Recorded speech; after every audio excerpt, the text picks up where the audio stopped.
London to Hong Kong, one of the world's most iconic long-haul routes, just got a very serious upgrade. Cathay Pacific's brand new Aria Suite, offering full privacy with sliding doors, sleek modern design and a fresh take on luxury at 35,000 feet. This could be the business class game changer we've been waiting for.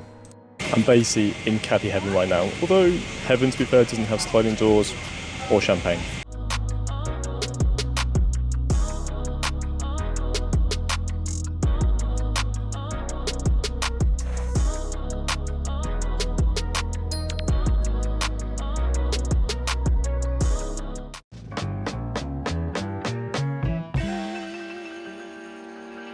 Good morning from the iconic Renaissance Hotel, which is just next to Heathrow Airport. I was hoping to have a plane flight pass or something for the intro, but they're landing that way, so it doesn't really work. Anyway, today we're flying on Cathay's Aria Suite, which I've been looking forward to for about nearly a year now, since the inaugural flight was in October 18th, 2024. I managed to find a good deal. It was in premium economy, and I'll tell you later in the video how much it was, and I think it was a good price to upgrade to the suite. Oh, let's go. And if you want views as fantastic as this, you can often book the Renaissance Hotel for just under £100, and it's only 5 minutes by bus or taxi to terminals 2 and 3.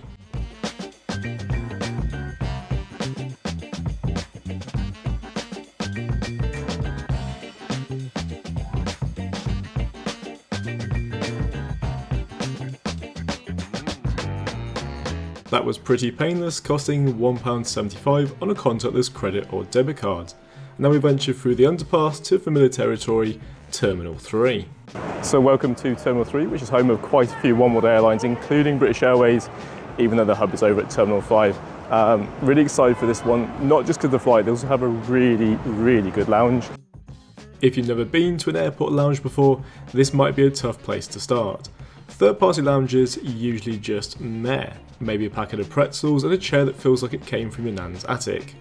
Even airlines' own lounges can be hit or miss. But then there's the showstoppers, lounges that are good, you start wondering if you're missing your flight would actually be worth it. I'm talking about Qatar's stunning lounges in Doha or Cathay Pacific's flagships in Hong Kong, where jacuzzis, massages and even bathtubs aren't luxuries, they're actually on the menu. Blink and you missed it? Well, I certainly did as well. The check-in took no time at all. And now it's upstairs to breathe through the fast-track security, which is typically included with most business class tickets or for some frequent flyers.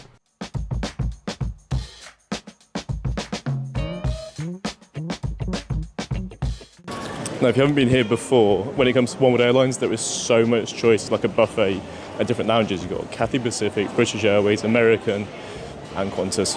But we're going to the Cathay Pacific Lounge because that's the reason why you've come.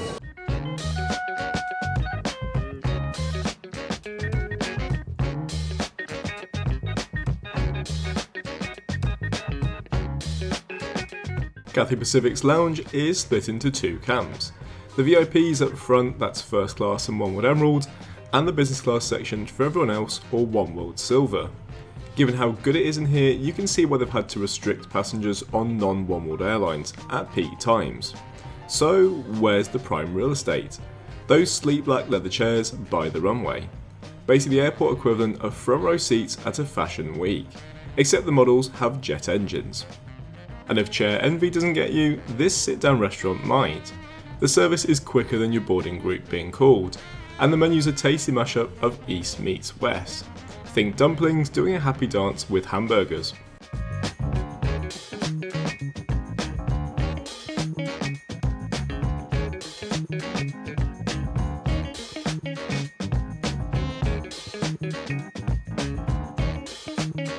The food here is dangerously good, the kind of good that makes you forget there's no bill coming at the end.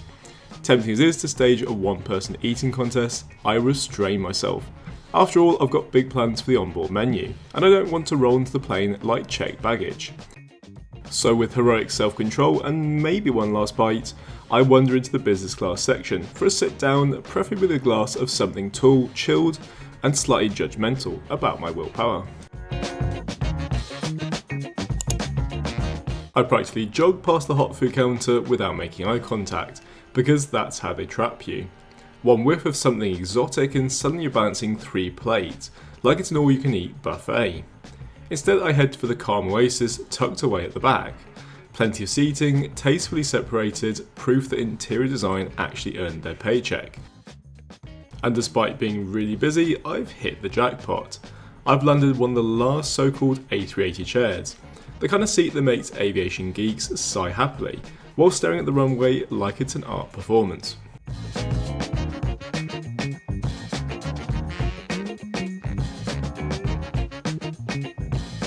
Technically, I don't need a shower before boarding. I only left the hotel a few hours ago, but the showers here are so ridiculously gorgeous, they feel less like a necessity and more like a guilty pleasure. Honestly, there's reason enough to check in early. The plane could leave without me and I'd still be here, basking in fancy towels and water pressure that deserves its own Michelin star.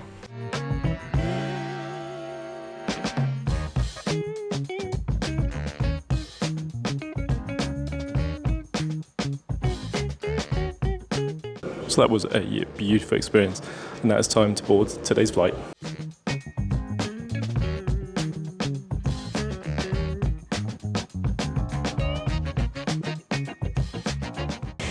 Oh hey there.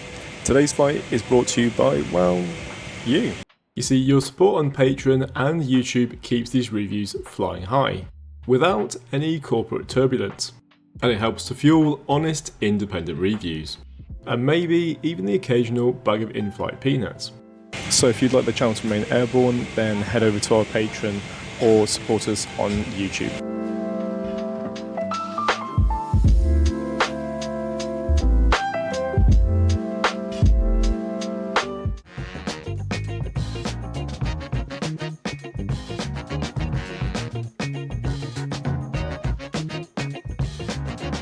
So just when walking into the gate, I will tell you a bit of a story. Cathay Pacific has always been probably my favourite airline. I do love the others as well.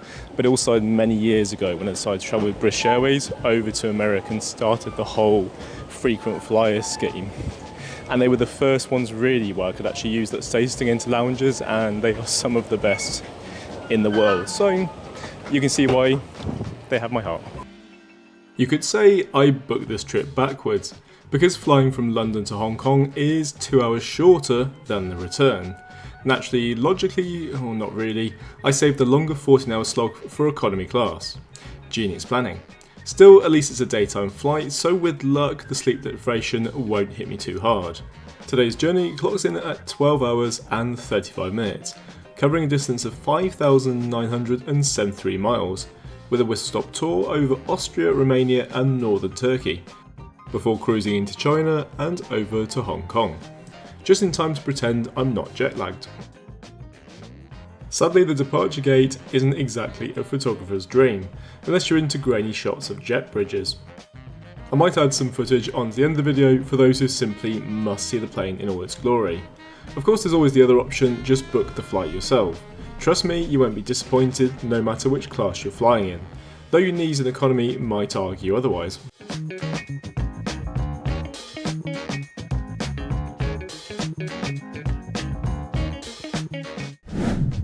Cathay's retrofitted Boeing 777-300s are in the same 1-2-1 configuration, across 12 rows and 2 cabins, with the easiest way to spot them being the single seat in 18 kilo, which has no fellow seat on the opposite side, unlike the older layout, because of a displaced bathroom that was originally at the front.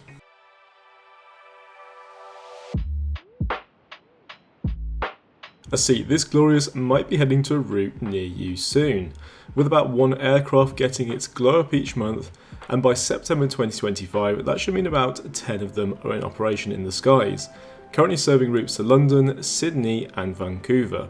Honestly, it was a smart move, because the old product was starting to look a little bit retro chic, and not in a good way, while the new shiny Boeing 777Xs keep playing the aviation equivalent of fashionably late. So this is Cathay's Aria Suite, and on first impressions it is really nice in here.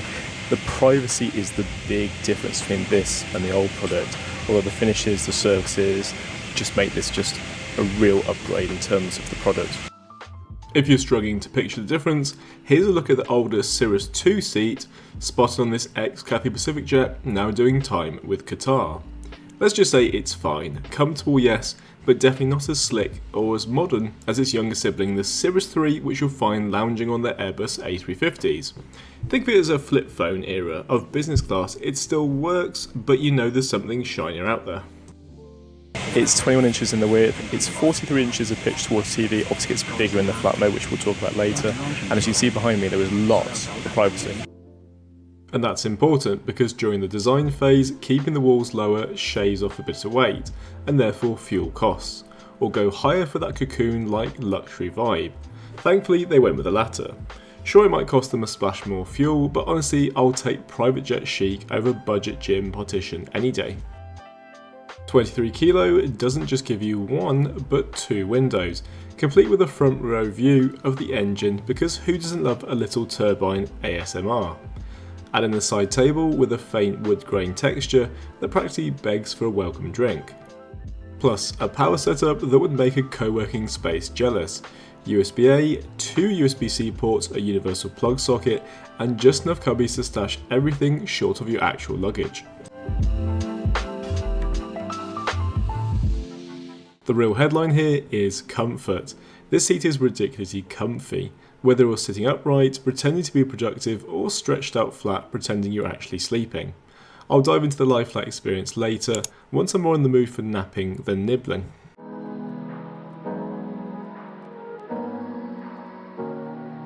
In business class and above, the humble refreshing towel is pretty much a given. Some airlines even let you pick your temperature, spa style.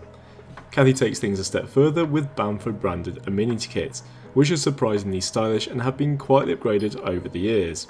Inside you'll find a stash of goodies to keep you feeling human. A very plush pillow, duvet and seat cover arrive neatly wrapped. Basically a starter pack for the kind of sleep that feels less like dozing on a plane and more like you accidentally booked yourself into a boutique hotel in the sky.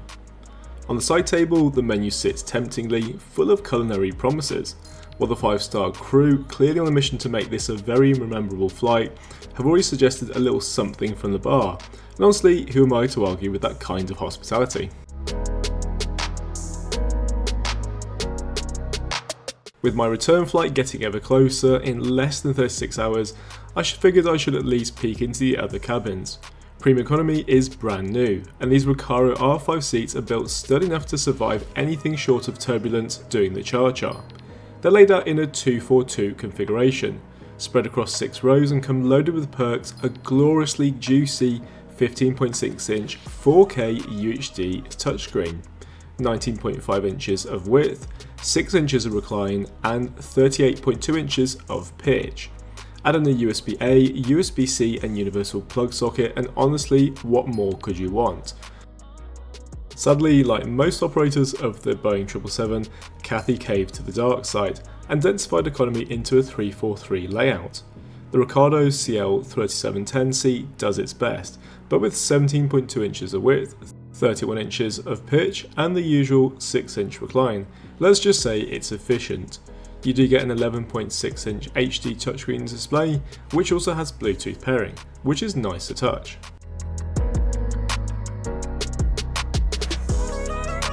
Maybe it's just me, but I'm really into Cathay's refreshed branding. The sync visuals, the music, the whole vibe. It feels like the brand grew up a little, and I'm here for it. Full confession, I even play their signature music in my car sometimes. Yes, I'm that kind of person. Hopefully someone else out there will back me up. But either way, let's move on to the real highlight, the takeoff.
so I can't wait to show you what I'm having for lunch, but in the meantime, let's have a look at the Inflight entertainment.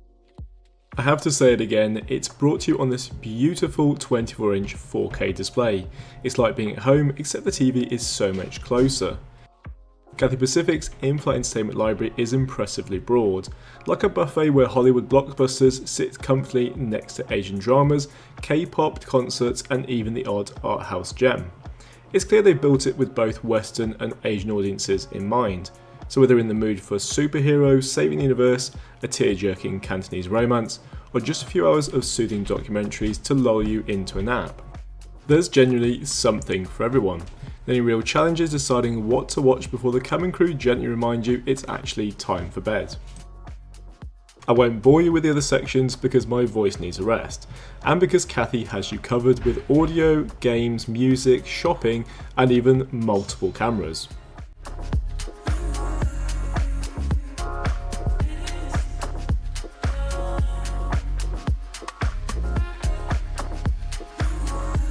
One of the newest and no doubt enviable features though is that you can even check if the bathroom is free from the comfort of your own seat, noting that I'm suddenly regretting sitting on the right hand side because all three are on the left.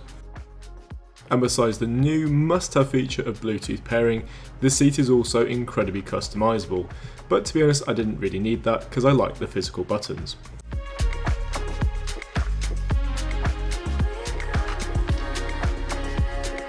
The headphones feel genuinely premium, adorned with the Cathay logo and stay surprisingly comfortable over 8 hours, no ear fatigue. No awkward slipping, just bliss. And as for someone who's caught more colds and flus on planes than I have fingers on my left hand, it's oddly reassuring to know they're thoroughly disinfected, even if past viruses have long since vanished. Hygiene meets luxury and my ears approve. Scrolling through Instagram, you'd think movie nights are just kids flicking popcorn everywhere. But Minecraft proves otherwise. Sure, it's kid friendly, but there are plenty of adult references sneaking in, so parents don't look away. And honestly, anything with Jack Black, Jason Momoa, and Jennifer Coolidge is basically guaranteed entertainment, no matter what the age.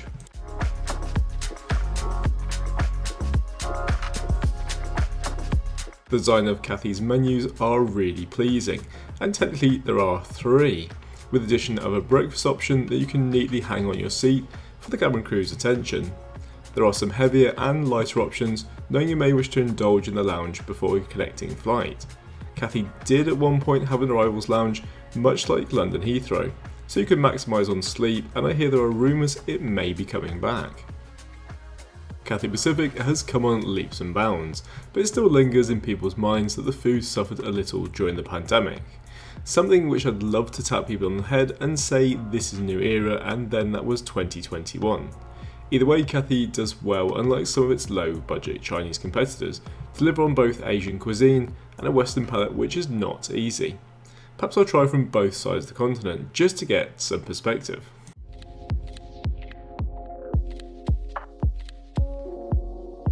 The second menu is a treasure trove of drinks. Teas, mocktails, and enough alcohol to keep even the most adventurous traveller busy for a round trip, or 2. I'm planning to actually get some sleep, so I'm keeping the boozy adventures light and focusing on the teas instead. Eventually I'll give their signature Cathay Delight a try, sweet enough to feel indulgent, but not so much that you need a dentist on standby, and incredibly refreshing to boot.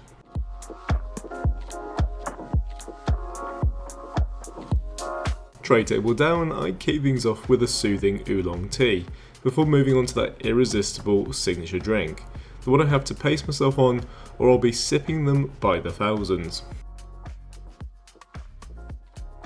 With Minecraft wrapping up its surprisingly subtle finale, delivered all with a grin, we move on to the amuse-bouche of beef, horseradish and asparagus that goes down perfectly in a single satisfying bite. Where on other airlines, crews might start checking the watches, Cathay's team is all over it, and a second round of drinks arrives before the starter even lands. The starter itself is beautifully presented, bursting with flavours, and accompanied by an assortment of breads, though really, how could I possibly resist the garlic bread?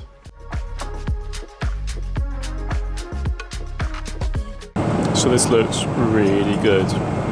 These prawns are huge. Comes with avocado, a little bit of salad.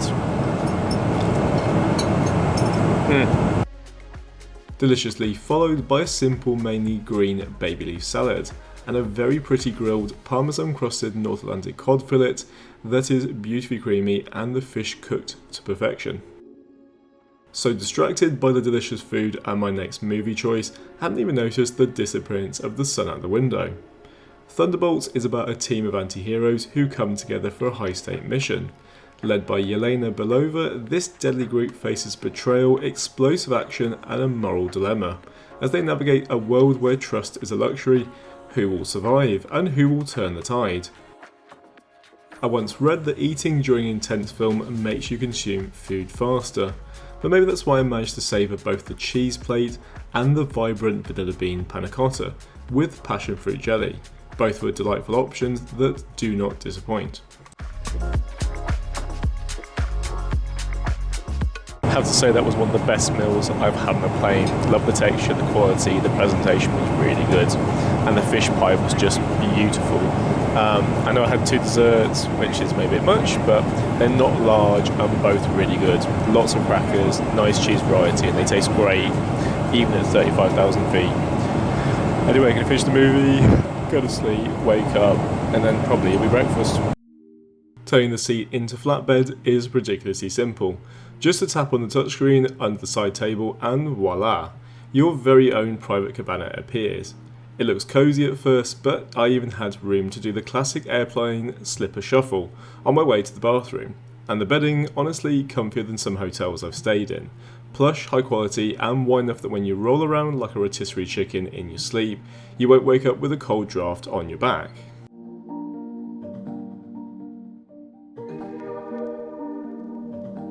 As bathrooms go, I'm really impressed by this. This is just what innovation comes with for an old plane like the Boeing 777. Nice materials, nice services, big mirror, and yeah. It wasn't the fancy Bamford products throwing me off mid-sentence. It was pure exhaustion. By this point it's 3 AM in Europe and my brain is officially clocked out. So I figured it was time to give in, crawl back into my flying hotel room and aim for a long snooze. The plan: wake up refreshed, demolish some breakfast, finish the movie I definitely fell asleep halfway through, land in Hong Kong for a cheeky afternoon, and then, yeah, go straight back to sleep.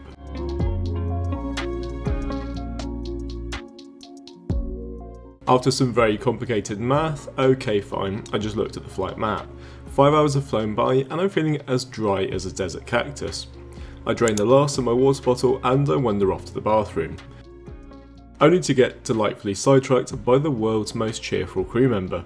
They were enthusiastically showing off the mid-flight snacks like we're at a food festival. Meanwhile, I'm computing the numbers and the computer says no to the delicious mid-flight hamburger. I just don't have the room for it and it's 2 hours I guess until breakfast? So, good morning or good evening, I don't know which one it is. There's just over 3 hours to go. I'm just going to do my teeth because after a sleep I always feel a bit meh. But I'm looking forward to breakfast. I had a pretty comfortable sleep considering it. There's lots of space there. It's just there was a little bit of light and I'm not the best sleeper at times. So, unless it leaves like midnight, which I'm really exhausted, I just tend to fall asleep for a long time. I think 5 hours is pretty good. There is something pleasantly calm about the design of the cabin and this new product, and the doors almost remind me of a ship passing through space with the crew in some kind of deep sleep for the long voyage. Speaking of movies, Thunderbolts was turning as dark as the cabin, and I was desperately hoping for a happy ending, but of course the sweet character from the beginning, the one with a mysterious secret, turns out to be evil. Classic. So I took advantage of the complimentary Wi-Fi, which by the way is completely free in business and first, and surprisingly steady, with the only occasional hiccup to hunt down something else to watch. That's when I landed on The Legend of Oki. It's an intriguing, beautifully strange and promises to tug on your heartstring kind of movie. So I've armed myself with a cup of Hong Kong milk tea and a tissue for those inevitable I'm not crying, you're crying moments.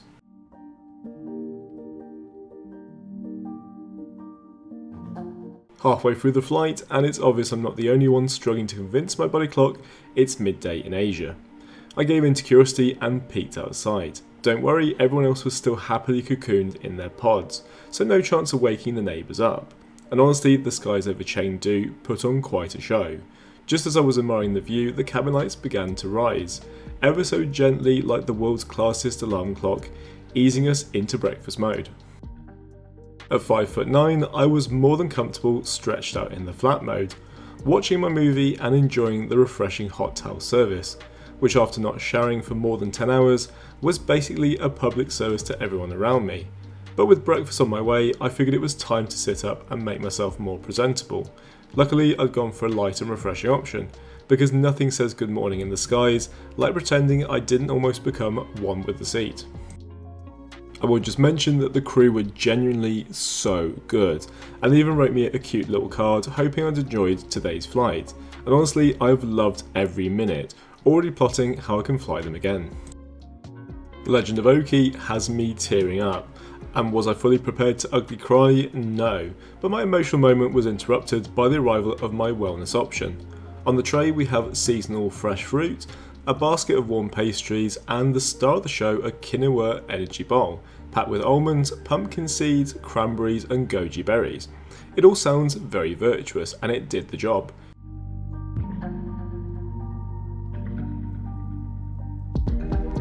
So let's have a go at this.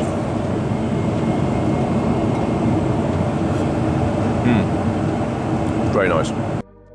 After breakfast, and realising my throat was a little on the dry side, I treated myself to another Hong Kong milk tea, savouring it knowing it might be my last for quite some time. It's basically tea with condensed milk instead of the regular stuff, so yes, deliciously indulgent, but not winning any health awards. Just before landing, I flipped open the Inflight magazine, seatbelt sign on of course, and waited for my moment to sneak a read. Packed with inspiring travel articles across Cathay's many destinations, it was a perfect distraction from needing to use the bathroom.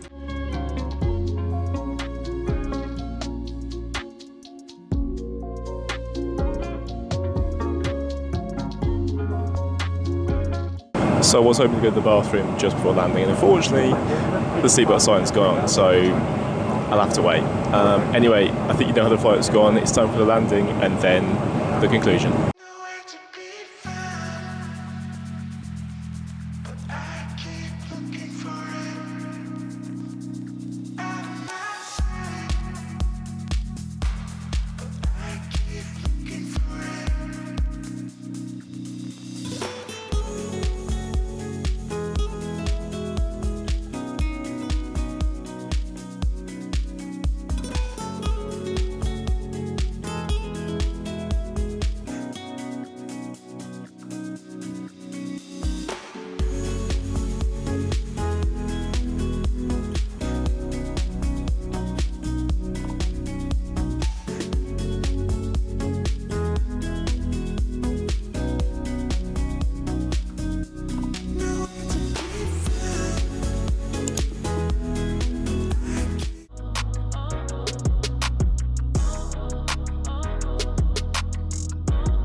So I've just got to the hotel. I'm pretty shattered because I only slept about 4 hours, but had such a great time.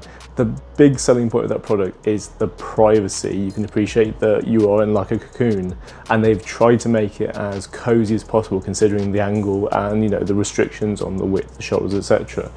It's got that beautiful Cathay Pacific cabin crew charm that really just delivers like a good impression of Hong Kong and Cathay Pacific as a company. The food, again, I was really impressed on that. There was nothing on there that I didn't like, and everything was beautifully presented. Great in-flight entertainment on that beautiful 24-inch 4K display. Unfortunately, tomorrow I'm flying back in economy. I know it's down to reality, but it'll be good to see what that's like and see if that's just as good on the A350. Hope you enjoyed the video. I've had a great time. Thank you for watching.